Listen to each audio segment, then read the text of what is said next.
안녕하세요. 오늘 저희가 함께 깊이 살펴볼 자료는 강력한 경제적 해자를 가진 미국 배당 성장주 3선이라는 글입니다. 최근에 보면 시장이 좀 불안정하다, 변동성이 크다 이런 얘기 많잖아요. 근데 이런 상황에서도 흔들리지 않는 경쟁력, 그러니까 경제적 해자라고 하죠. 이걸 가진 기업들에 주목하고 있더라고요. 특히 배당을 꾸준히 늘려온 미국 기업 세 곳을 좀 자세히 보고 있어요. 네, 맞아요. 이 글이 그냥 이 기업 사세요. 이게 아니라 왜 어떤 회사들은 이런 외부 충격에도 좀 덜 흔들리는지 그 근본적인 이유, 바로 경제적 해자에 대해 잘 설명해주고 있거든요. 오늘 저희는 이 글의 핵심 내용을 보면서 각 기업의 진짜 강점이 뭐고 투자 관점에서 왜 매력적인지 그런 이야기들을 좀 나눠보려고 합니다. 이걸 들으시는 당신께서도 경제적 해자가 뭔지 그리고 이 기업들이 뭐가 다른지 그걸 좀 명확하게 이해하시는 데 도움이 되면 좋겠습니다. 좋습니다. 그럼 바로 시작해보죠. 글 처음에 이제 2025년 1월 이후로 시장 변동성이 커졌다 이런 얘기부터 나오는데요.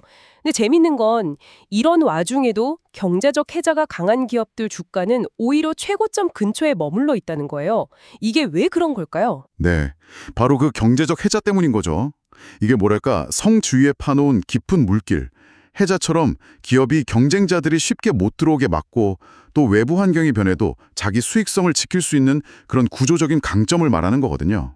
그러니까 시장이 불안할수록 오히려 이런 기본적인 힘을 가진 기업들의 가치가 더 드러난다. 이런 점을 이야기하는 겁니다. 아, 그런 의미군요.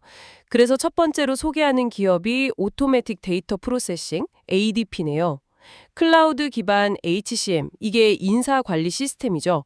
이걸 제공하는 회사인데 미국 내 점유율이 23%로 제일 높다고요. 네, 맞아요. 그리고 ADP가 내놓는 그 민간 고용 지표는 연준에서도 중요하게 본다고 할 정도니까 신뢰도나 영향력이 상당한 거죠. 와, 연준에서도요. 대단하네요. 그럼 이 회사의 해자는 뭔가요? ADP의 핵심 해자는 그래서도 딱 짚어주는데 바로 전환 비용입니다. 이게 뭐냐면 기업들이 일단 급여 처리나 세금, 복리후생 같은 이런 핵심적인 인사 시스템을 ADP 걸로 한번 쫙 깔면요. 나중에 다른 회사 시스템으로 바꾸는 게 엄청나게 어렵다는 거예요. 아, 그냥 단순히 바꾸기 귀찮다. 이 정도가 아니라요. 네, 그 이상이죠. 왜냐하면 그동안 쌓인 데이터가 어마어마하잖아요. 이 데이터를 기반으로 경영 분석 정보까지 제공하고 그러니까 이걸 다 포기하고 다른 데로 가기가 쉽지 않은 거죠. 데이터가 많아질수록 떠나기 힘들어지는 그런 효과가 있는 겁니다. 실적을 보니까 정말 탄탄하네요. 연평균 매출 성장률이 8%, EPS, 그러니까 주당 순이익 성장률은 9%고요. 그리고 무려 49년 연속 배당금을 올렸다니, 와, 이건 진짜 배당 귀족이네요. 연평균 배당 성장률도 12%나 되고요. 그렇죠. 꾸준히 돈을 잘 벌고 있다는 강력한 증거죠. 현재 시가 배당률은 한 1.8% 정도 되고요. 자, ADP가 이렇게 데이터를 꽉 잡는 힘으로 해자를 안 들었다면 다음 MSCI는 좀 다른 방식이에요. 아예 시정의 기준, 표준을 장악해버린 경우죠. MSCI요? 아, 우리가 뭐 S&P 500이나 다우존스처럼 흔히 보는 그런 지수들 있잖아요. 그런 걸 만들고 분석하는 회사군요. 근데 전 세계 금융지수의 68%를 이 회사가 만든다고요? 와, 생각보다 훨씬 영향력이 크네요. 대로 따라가야 하는데 MSCI 지수가 없으면 상품 설계 자체가 어려운 거예요. 아, 그렇겠네요. 대형 자산운용사나 증권사들은 MSCI를 안 쓸 수가 없겠군요. 그렇죠. 다른 대안을 찾기가 거의 불가능한 구조인 거죠. 이게 바로 강력한 해자입니다. 성장세도 정말 놀라운데요. 연평균 매출 성장률 14%, EPS 성장률은 15%. 와, 대단합니다. 배당 성장률도 연평균 19%면 엄청나게 높은 거 아닌가요? 지금 시가 배당률은 1.2%로 낮지만 이렇게 성장하면 앞으로 배당이 많이 늘어날 가능성이 크겠네요. 네, 그래서도 그런 점을 긍정적으로 보고 있습니다. 장기적인 배당 증가를 기대해 볼 만하다는 거죠. 자, 그리고 마지막 세 번째 기업입니다. 이건 정말 우리한테 익숙한 이름이죠. 비자입니다. 아, 비자 카드요. 마스터카드랑 같이 전 세계 카드 결제 시장을 거의 다 잡고 있는 회사잖아요.